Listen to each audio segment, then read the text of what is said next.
शुभ सकाळ सर्वांना. कसे आहात फ्रेंड्स? आय होप सर्व ठीक असणार. चला तर आज बनवूया आपण दोडक्याची भाजी.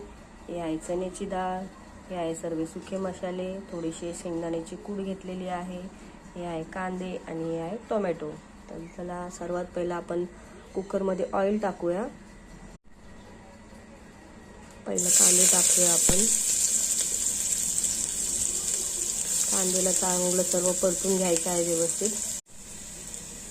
कांदे थोडेसे लाल झाले तर आपण टोमॅटो टाकूया याच्यामध्ये. त्याला चांगलं परतून घेऊया व्यवस्थित. सर्व सुके मसाले टाकूया, त्याला पण परतून घेऊया.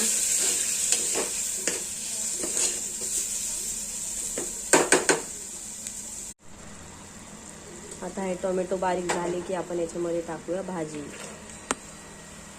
आणि याला चांगलं सर्व मिक्स करून घेऊया, एकजीव करून घेऊया. आणि याला आता 2 ते 3 शिट्टी वाजून आपण भाजी रेडी करूया. चला तर आपली भाजी रेडी झाली आहे फ्रेंड्स. सर्वांनी सांगा आता मला कमेंटमध्ये कशी वाटली recipe. So bye, take care.